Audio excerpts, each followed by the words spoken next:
సహజంగా జిరాఫీలు వెనక పులులు కానీ సింహాలు కానీ చిరుతపులులు కానీ పడినప్పుడు అది తన లాస్ట్ శక్తిని ఉపయోగించుకొని పరిగెత్తి ప్రాణం కాపాడుకోవడానికి ప్రయత్నం చేసి విపరీతంగా పారిపోతూ ఉంటుంది. కానీ జిరాఫీలు డెలివరీ అయినప్పుడు వాటి యొక్క పిల్లలను తినడానికి ఈ చిరుతపులులు సింహాలు వెయిట్ చేస్తూ ఉంటాయి. వాటికి చాలా ఇష్టం. ఒక కొన్ని సందర్భాల్లో ఈ జిరాఫీలు ఏం చేస్తాయి అంటే తమ పిల్లల కోసం వస్తే తనకు వెనక కాళ్ళతో చిరుతపులి తల మీద ఒక్క స్ట్రోక్ ఇస్తే కొన్ని టన్నుల బరువు ఇనప వస్తుతో నెత్తి మీద కొడితే ఎలా అయిందో అలా చిరుతపులి యొక్క పుర్రె ముక్కలు ముక్కలు అయిపోద్ది. అంత శక్తి ఎక్కడి నుంచి వచ్చింది అంటే తనకి కష్టం వచ్చినప్పుడు పారిపోయింది, తన వారికి కష్టం వచ్చినప్పుడు యుద్ధం చేసింది.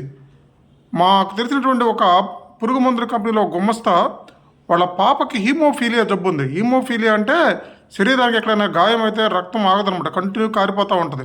దానికి ఏమంటే బ్లడ్ ఎక్కిస్తారు, లేకపోతే వాళ్ళు చనిపోతారు. ఇది జన్యుపరంగా ఒకరి నుంచి మరొకరికి సంక్రమించే వ్యాధి. ఆ పిల్లకి ఇలా జరిగినప్పుడల్లా రక్తం కోసం ఆయన వాళ్ళని వీళ్ళని బంధువులని స్నేహితులను బతిలాడుకుంటూ ఉండేవాడు, అలా కాపాడుకుంటూ ఉండేవాడు.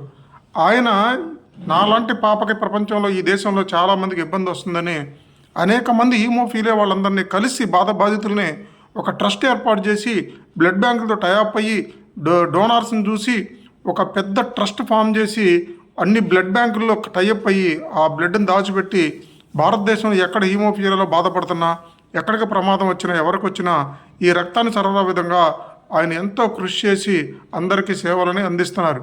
తన బిడ్డకు వచ్చిన కష్టం అలాగే ఎవరికి రాకూడదని ఆయన చేసిన కృషి నిజంగా అభినందనీయం.